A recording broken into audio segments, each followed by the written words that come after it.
Gobekli Tepe, brother, if there is such a thing as an ancient conspiracy theory, it's this. Göbekli Tepe turned out to be what you think it might have been. Where are the metal tools? Where are the writing, the examples of writing? Scientists in Turkey pried open a sealed chamber beneath Gobekli Tepe, the hill that shouldn't exist. What he discovered was mind-blowing. After discovering the first T-shaped pillar buried at the site, he soon found more of these massive structures. And the room exhaled air so cold it burned and so metallic it tasted wrong.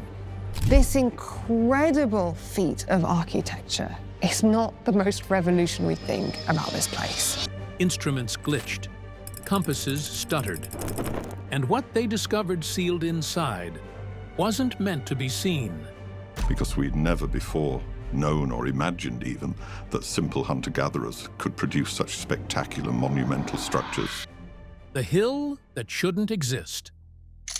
When a team of scientists in southeastern Turkey broke through a sealed vault beneath Gobekli Tepe, they expected another empty chamber filled with rubble and clay.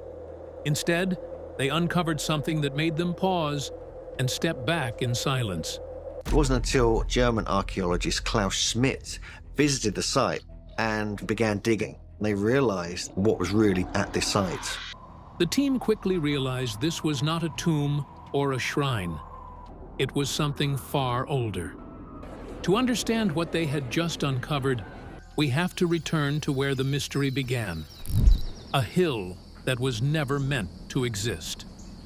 In the early 1990s, a German archaeologist named Klaus Schmidt arrived in southeastern Turkey to re-examine a quiet hill locals called Gobekli Tepe, meaning Potbelly Hill. From a distance, it looked ordinary. The surface was rough and dry, scattered with small limestone blocks, weeds, and a few pieces of pottery. Most researchers had long dismissed it as unimportant. Decades before, a team from the University of Chicago had inspected it briefly and concluded that it was a medieval burial site. They took a few notes, labeled the area, and never returned. Schmidt saw what others had missed. To most people, the broken stones of Gobekli Tepe looked like the remains of old graves. To him, their shapes felt too deliberate. Some pieces had smooth edges and flat surfaces that did not belong to natural rock. He suspected they were fragments of larger structures buried under centuries of soil. Instead of moving on, he decided to dig deeper. With a small team, Schmidt began clearing the surface carefully.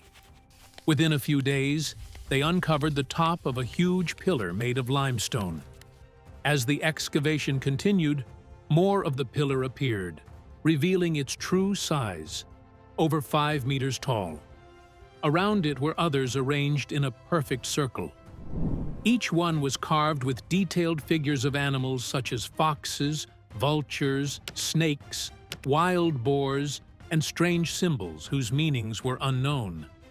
The carvings were so precise that even experienced workers paused to stare. It was clear that whoever made them had great skill and purpose. Years after Schmidt's death, a new team of scientists and archaeologists resumed the survey, using advanced equipment to study the site he first uncovered. Their work built on his original discoveries and pushed the research even deeper, continuing the mystery he had left behind. The discovery raised a serious mystery. To find out how old the site truly was, the team collected samples of charcoal, bone, and other organic remains from around the pillars. These were sent to laboratories for radiocarbon dating, which measures how long it has been since living material last absorbed carbon from the air. When the results arrived, the entire camp fell silent. The samples dated to around 9,600 BCE, more than 11,000 years ago, placing Gobekli Tepe thousands of years before Stonehenge and the Great Pyramid of Giza. That single finding changed archaeology forever. According to everything historians had believed, humans at that time were still nomadic hunters. They were not supposed to build anything permanent. let alone carve and move stones weighing over 50 tons. Yet the evidence stood before them, an organized community capable of extraordinary skill. News of the discovery spread quickly, and Gobekli Tepe was soon called the world's oldest known temple. But the deeper the new team studied, the more the site defied logic. The tools, the artwork, and the precision of the design did not match anything known from that era. Nothing in history explained where such knowledge came from. Some researchers suggested the dating might be flawed, while others believed the builders could have inherited their knowledge from an even older culture that predated written history. As debates filled lecture halls and conferences, one question began to dominate every discussion. If hunter-gatherers could not have built Gobekli Tepe, then who did? That question would soon lead scientists down a path that blurred the line between history and myth, and forced them to reconsider everything they thought they knew about the dawn of civilization. The builders who shouldn't exist. Myths, theories, and shock. Mainstream archaeologists argued that Gobekli Tepe might have been built by small bands of hunter-gatherers who came together for ritual gatherings. They suggested that cooperation for religious purposes might have led humans to settle and form early communities. But others pointed out that such a massive project would have required advanced planning, resource management, and leadership. It was difficult to imagine a group of nomads suddenly organizing the workforce and skill to carve, move, and position stones weighing up to 50 tons. Soon, other ideas began to emerge. According to local myths, long before recorded time, the first men of stone had built monuments that touched the heavens. These legends spoke of beings who lived before a great flood and vanished after a world-changing disaster. To some scholars, these stories were only folklore, but others saw them as faint echoes of real events that took place long before known history began. Researchers studying climate records noticed something else unusual. The construction of Gobekli Tepe matched the end of a mysterious global catastrophe known as the Younger Dryas, around 10,900 BCE. Geological evidence shows that during this period, Earth suddenly plunged into an ice age for more than 1,000 years. Many animals went extinct, and early human populations collapsed. Some scientists suggested that the people who built Gobekli Tepe might have been survivors of that disaster, rebuilding their world after the ice and chaos had ended. Then came more radical theories. According to fringe researchers and conspiracy theorists, Gobekli Tepe could have been influenced by a lost civilization, an advanced culture that existed before the Younger Dryas and was wiped out by the same event.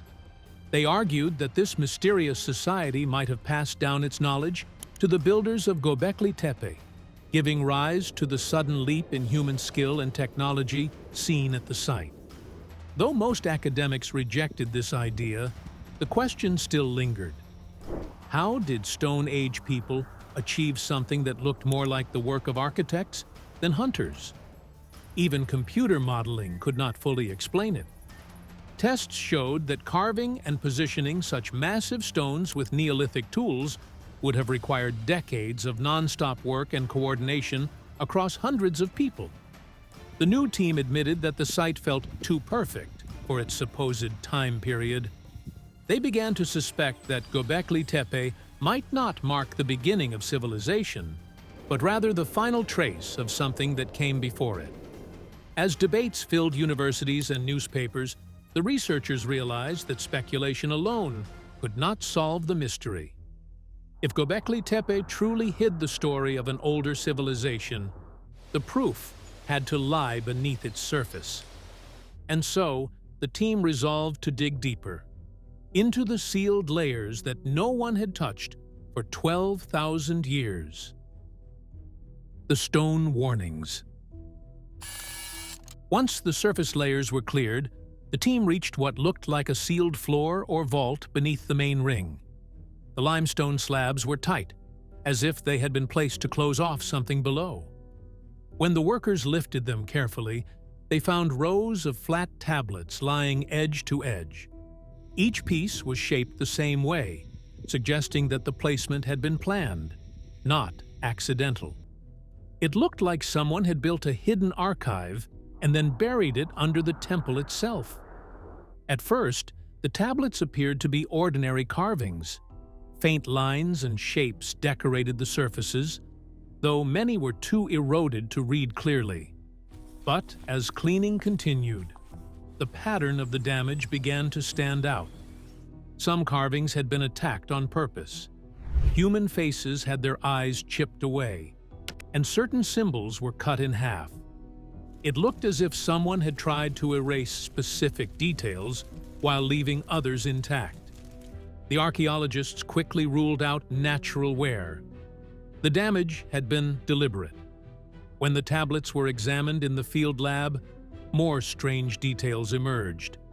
Under the microscope, the stone surface showed a glossy layer that should not have existed.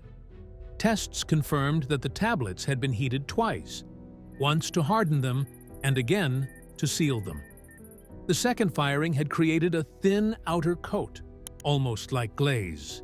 According to some reports, this might have been done to preserve the outer inscriptions, but others believed it was meant to hide something inside the stone. To find out, technicians ran imaging tests on small flakes taken from the edges. The scans revealed faint markings beneath the outer surface, shapes that did not match the newer carvings.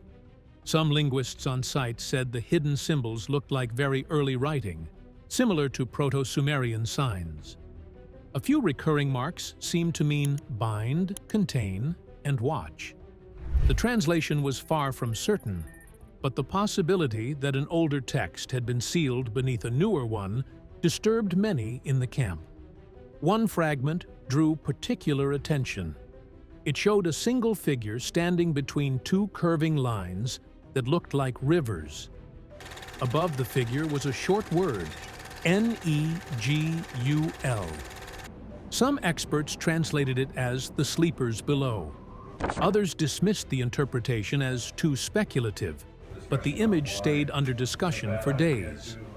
If it was correct, then the tablets were not only records, they were warnings left behind by their builders. The arrangement of these tablets would later become critical.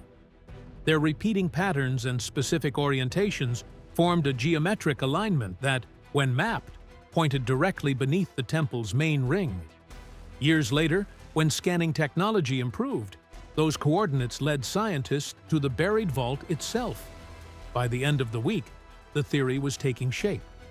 The tablets seemed to contain two layers of meaning, one written openly and another buried beneath it. The outer images spoke of worship and order, but the inner marks suggested containment and fear. If these translations were even partly true, the people who built Gobekli Tepe were not celebrating their gods. They were warning those who came after. As the researchers reviewed the field notes, one thought became impossible to ignore. If the tablets carried warnings, then the builders must have hidden whatever they feared somewhere close by.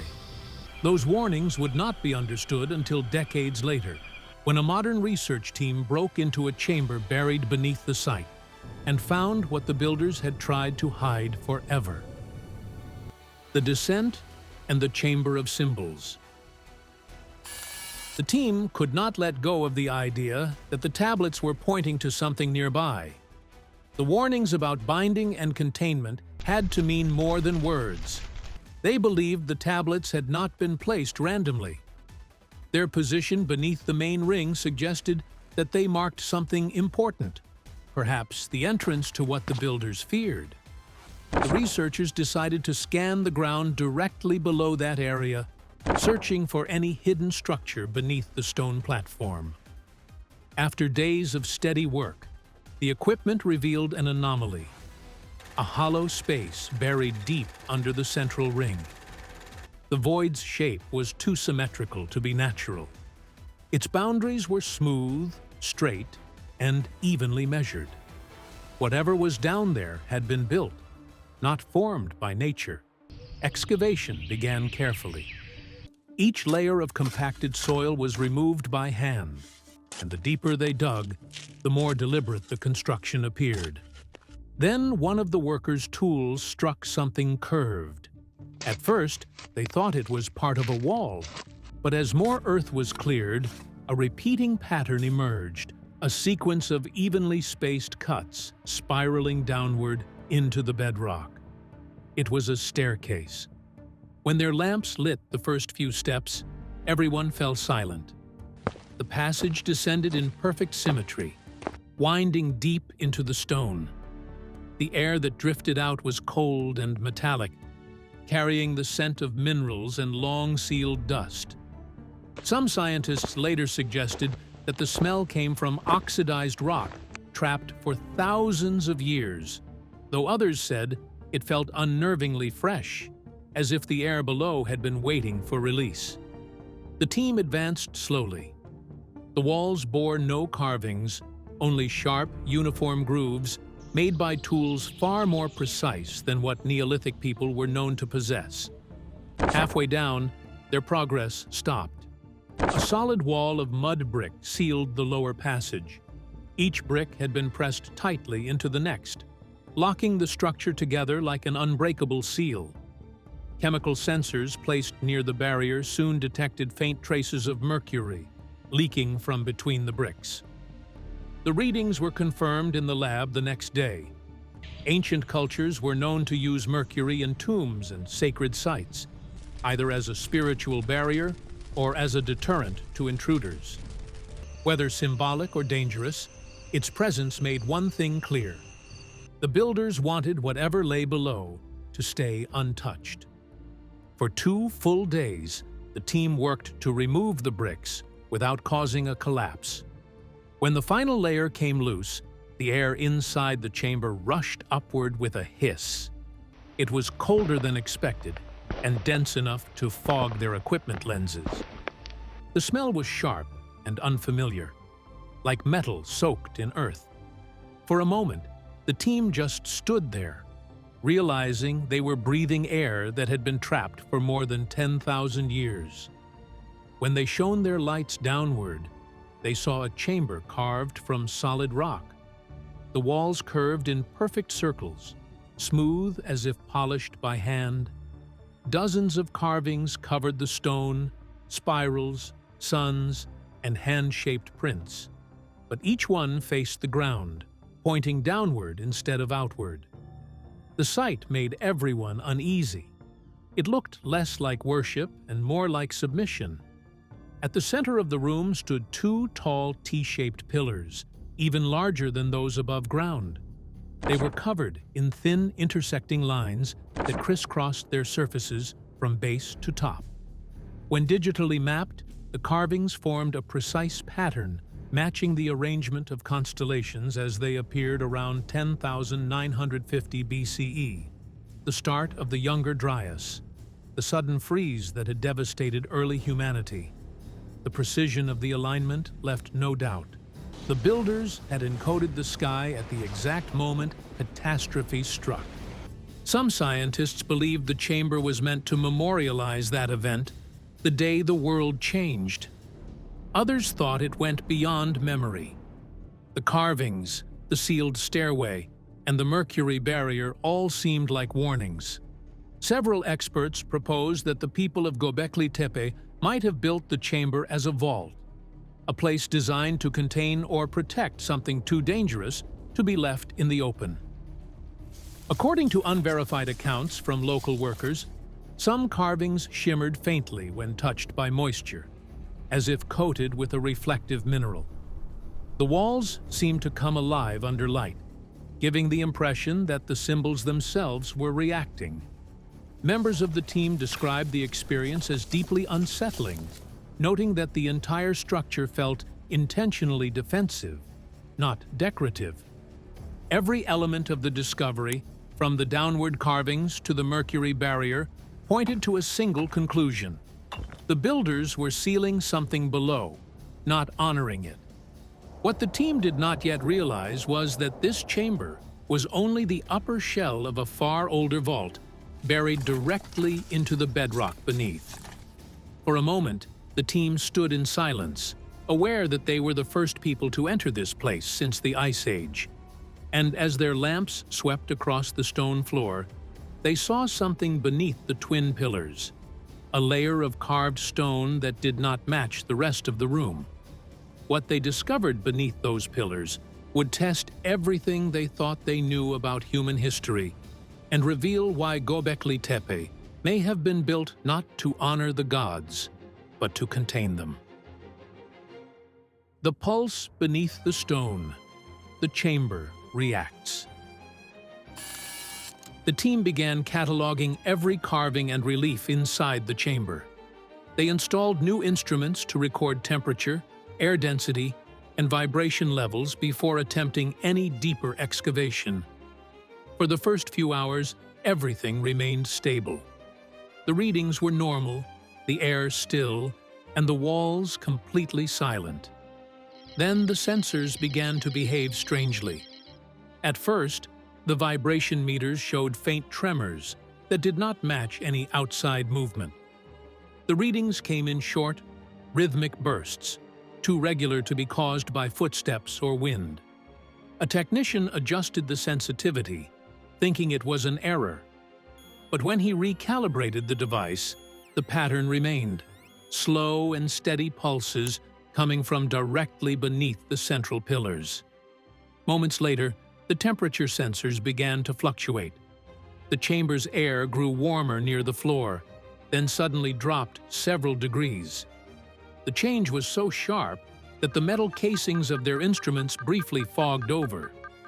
One of the researchers compared it to a living heartbeat, rising and falling at irregular intervals. Then, faintly, they began to hear it too, a soft humming that echoed through the room. It was not loud, but it carried enough resonance to make the stone beneath their feet seem to vibrate. Dust began to drift upward from cracks between the floor slabs. It moved not from wind, but as though being drawn out by air from below. When they placed a probe into one of the fractures, its sensors detected electromagnetic activity. The signal was weak, but it came in repeating intervals like a coded pulse. The pattern did not match any known geological rhythm. Some of the scientists believed it was a magnetic reaction from deep mineral layers. Others grew uneasy, suspecting that something artificial was producing it, something that had not gone dormant even after 12,000 years. The atmosphere in the chamber changed. Static began to interfere with the lights, causing brief flickers across the stone surfaces. Fine drops of moisture appeared on the walls, forming a thin metallic sheen that glimmered under the flashlights.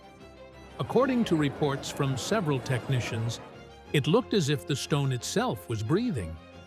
Every flicker of light made the carvings appear to shift, their shapes bending in and out of focus. Fear began to creep through the team. Some thought it was fatigue or stress, but others refused to stay near the central pillars. The lead researchers tried to calm the group, insisting that the vibrations were natural and that all readings would be verified later in the lab. Still, the pattern continued, repeating over and over from beneath the chamber floor. To trace the signal to its source, the team ordered a controlled removal of the central floor section. Workers positioned their tools carefully, cutting along the seams where the readings were strongest. As the first slab came loose, the humming deepened and the sensors spiked for one final surge. Then the sound stopped completely.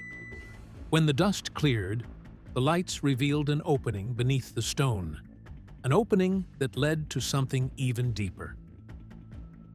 The vault itself. What they found. When the team finally reached the lower wall of the chamber, their lights revealed something none of them were prepared for. Beneath the carved stone lay the edge of a massive square vault. It was metallic, cold, and perfectly preserved. The surface reflected the light in uneven ripples, as if oil had once been pressed into every joint. It stretched from wall to wall, larger than any structure they had uncovered before. The air grew heavier as the workers realized what they were looking at. This was not a stone chamber. It was something engineered. The vault had been built directly into the bedrock. Every seam around it was melted shut. Under magnification, the metal appeared fused with the surrounding rock, as though extreme heat had been used to weld it into place.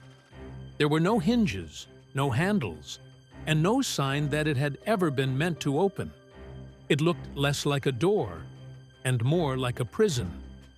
Symbols ran across its surface in deep grooves, spiraling toward the center, where two open hands were carved around a square filled with falling human figures. The same symbols had been seen on the defaced tablets above, but here they were whole and untouched. Some believed the hands represented protection. Others saw them as a warning. It took several hours before the first breach was attempted. Diamond drills screeched against the surface without leaving a single mark. The noise echoed through the chamber like something alive trapped inside the walls. When the team switched to a thermal lance, the air filled with smoke and burning dust. After hours of steady pressure, the seal cracked. A deep, uneven groan rose from within, followed by a rush of air so cold and foul that it drove everyone back. The smell burned their throats and left a metallic taste in their mouths. No one spoke until the lead researcher finally gave the order to continue. A camera probe was lowered through the opening. The first images were grainy, but as the lens adjusted, the team fell silent. The vault was far larger than expected. It was a hollow square chamber lined with metal panels that gave off a faint glow under the lights. The walls were coated in a black layer that looked like tar. Later analysis would reveal it was a mixture of bitumen, mercury, and powdered metal, substances ancient people sometimes used for purification, but never combined in this way. Together they would have created a deadly chemical barrier, one that killed bacteria and blocked air. The builders were not preserving anything. They were isolating it. As the camera turned, shapes began to appear along the walls. At first, they looked like carvings of human figures.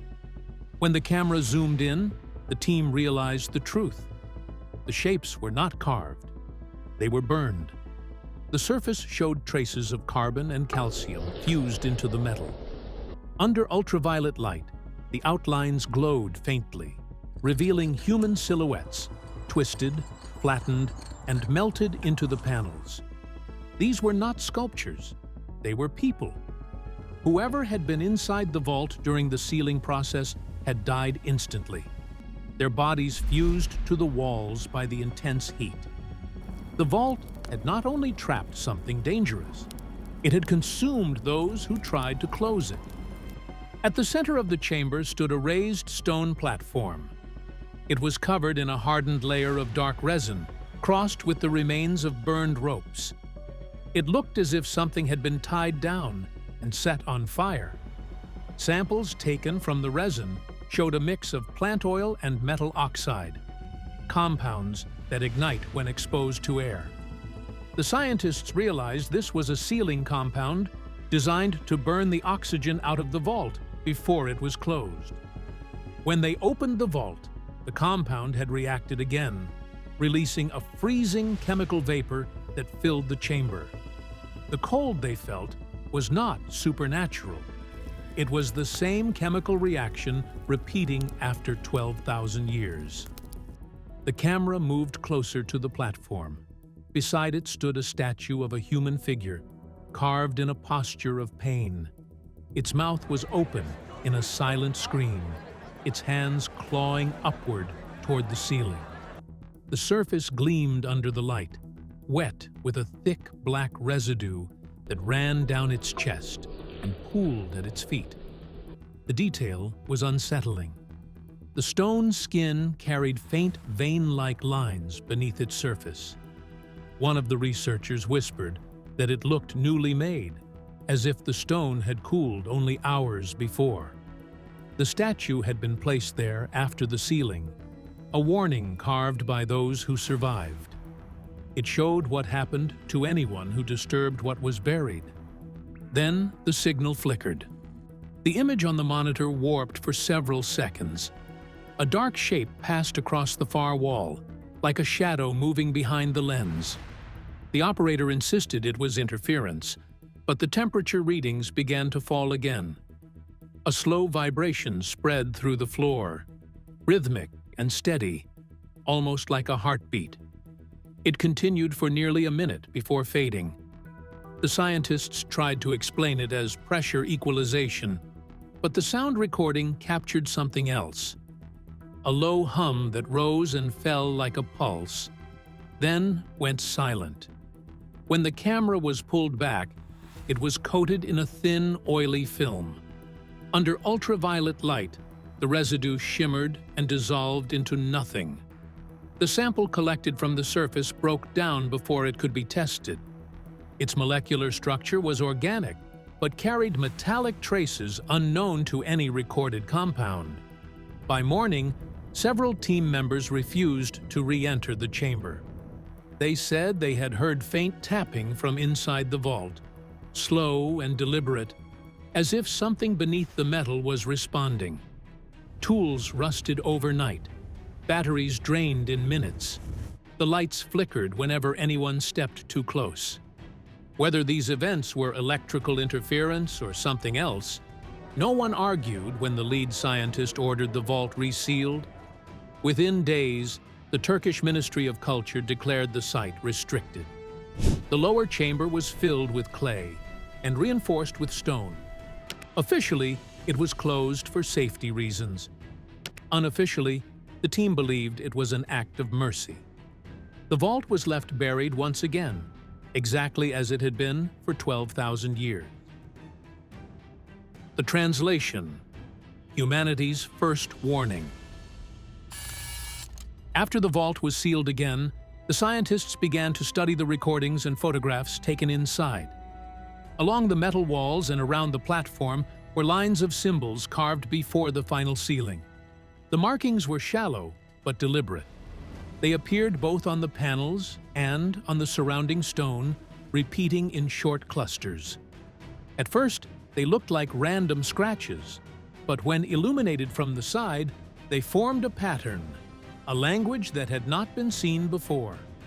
Linguists compared the shapes to early Proto-Sumerian and Anatolian scripts. The similarities were undeniable. Over several weeks of analysis, 3 clear phrases emerged from the confusion. We sealed what called from below. It answered through stone. We broke the earth to silence it. The words were not prayers or myths. They were records. The builders had described exactly what they did and why they did it. They had found something that came from below, something that produced sound, gas, or energy, and they had sealed it inside the vault to stop it from spreading. The phrases "called" and "answered through stone" suggested that the material reacted to vibration or heat, possibly giving off energy, or a chemical response that terrified them. The evidence gathered from inside the chamber supported this. The burned bodies, the melted resin, the chemical layers, and the isolation methods all pointed to a single conclusion. The builders of Göbekli Tepe were not conducting rituals. They were performing containment. They had discovered a dangerous substance after the Great Climate Shift, known as the Younger Dryas. It might have been a toxic gas, a strange mineral, or a biological compound that reacted with air. Whatever it was, they could not destroy it, so they buried it instead. In trying to seal it, many of them died, their bodies fused to the metal walls by the heat. The survivors used everything they knew, fire, resin, and mercury, to close the chamber and remove the air inside. Then they built Gobekli Tepe above it, covering the vault with layers of stone so that no one would ever dig there again. For them, this was not a sacred act. It was survival. If this interpretation is correct, then Gobekli Tepe is not the first temple on Earth. It is the world's first containment site. It proves that 12,000 years ago, people already understood chemistry, pressure, and isolation. They used science to protect themselves from a threat they could not explain. Humanity's first monument was not built to reach the gods. It was built to keep something deadly in the ground. Before civilization began, the first great human invention was fear, and the wisdom to seal it away. What do you think the builders of Gobekli Tepe were trying to warn us about? Was the vault a myth, a machine, or a message meant to stay buried? Share your theory in the comments.